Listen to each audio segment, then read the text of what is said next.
नमस्कार, मी अरुण गोंदके, के ग्रुप अकोले तालुका अध्यक्ष। आज आपण एक महत्त्वाच्या विषयावर चर्चा करतोय। 20 वर्षापासून प्रस्तावित असलेली सेमी हायस्पीड जी नाशिक, देवठाण, अकोले, संगमनेर, जुन्नर, नारायणगाव आणि पुणे असा एक नकाशा हा प्रसिद्ध केलेला होता। परंतु केंद्र सरकारने याच्यामध्ये एक मोठा बदल केलेला आहे की तो नाशिक, शिर्डी, पुणतांबा, नगर, पुणे असा हा रूट त्यांनी नुकताच एका महिन्यामध्ये त्यांनी हा घोषित केलेला आहे। परंतु कुठेतरी 20 वर्षापासून वाट बघणारे अकोले तालुका असेल, संगमनेर तालुका असेल, या येथील हे सर्व नागरिकांवर एक अन्यायकारक हा निर्णय घेतलेला आहे। त्याचं कारण त्यांनी GMRT जी एक रेडिओ टेलिस्कोप प्रकल्प आहे याचं कारण देऊन त्यांनी हा मार्ग बदलला असं त्यांनी एक कारण दिलं होतं। परंतु एक थोडक्यात सांगायचं झालं तर संसदेमध्ये सुद्धा अमोल कोल्हे खासदार यांनी खूप चांगल्या पद्धतीनं सरकारला सांगितलं होतं की इतर 15 देशामध्ये असे प्रोजेक्ट असून सुद्धा तेथून असे प्रोजेक्ट रेल्वे गेलेले आहेत, त्याचा कोणताही परिणाम त्या प्रकल्पावर झालेला नाही। म्हणून इथं एवढं इकडे का असा निर्णय त्यांनी घेतलेला आहे हा कुठेतरी अन्यायकारक आहे। मला अकोले तालुक्यात सर्व जनतेला एक अकोलेकर म्हणून एक सांगायचंय की काय होतंय, जर हा प्रकल्प जर आपल्या हातातून जर गेला तर येणाऱ्या 100 वर्षाचं नुकसान आपल्या येथील सर्व शेतकरी, विद्यार्थी, नोकरदार असते सर्वांचं होणार आहे।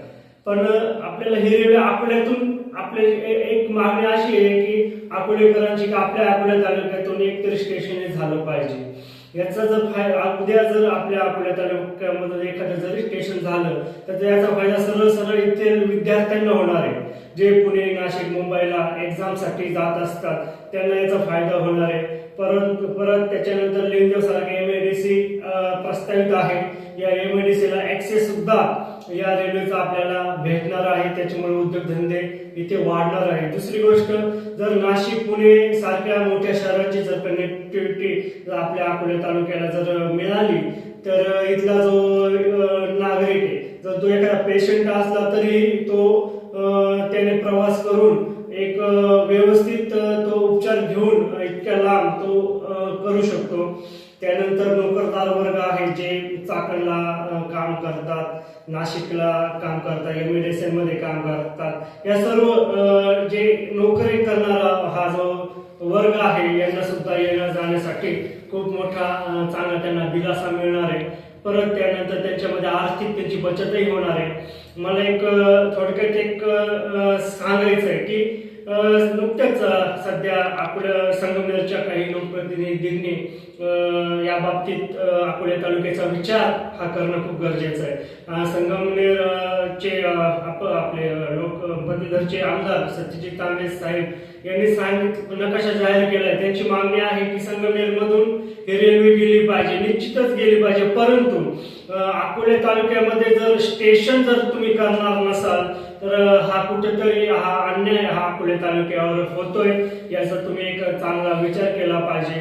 अकोले तालुक्याच्या हद्दीतून ही रेल्वे गेली पाहिजे, जेणेकरून अकोले तालुका असेल, संगमनेर तालुका असेल, या दोन्ही तालुक्याच्या सर्व नागरिकांना एकदम व्यवस्थित चांगला एक फायदा होईल असं एक प्राथमिक मी मत मानतो।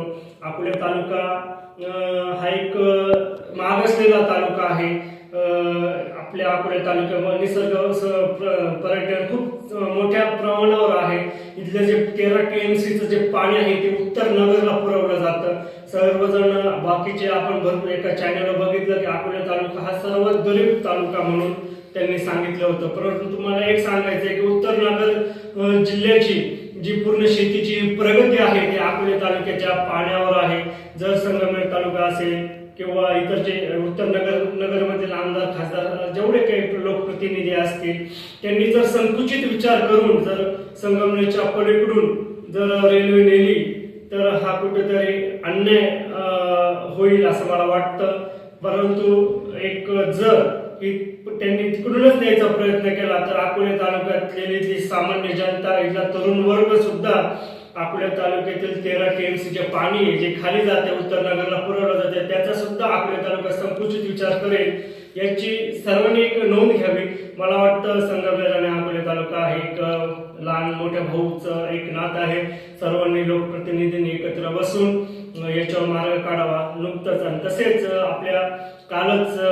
तालुक्यातील सर्व लोकप्रतिनिधी, शेतकरी संघटना, पक्ष सर्वच एकत्र आलेले होते. या संदर्भात त्यांनी एक चांगली एक बैठक घेतली. पुढे कसं लढायचं या संदर्भात त्यांनी एक आढावा बैठक घेतलेली. लवकरच आमचं के ग्रुपच्या मार्फत अकोले तालुक्यामध्ये तरुणांना एक आव्हान राहील की प्रत्येक महाविद्यालय, शाळा असतील, कॉलेज असतील, तिथल्या तरुणांनी ही मुवमेंट हातात घ्यावी की अकोले तालुक्यामध्ये रेल्वे आपल्या तालुक्यातच गेली पाहिजे, अकोले हद्दीतूनच गेली पाहिजे, असं मी सर्वांना आवाहन करतो. आणि सर्वांनी या मोहिमेमध्ये सहभागी व्हायचे आणि ही रेल्वे नाशिक, पुणे ही आपल्या तालुक्यामधूनच गेली पाहिजे यासाठी सर्वांनी प्रयत्न केले पाहिजे आणि आवाज उठवला पाहिजे. एवढं बोलून मी थांबतो.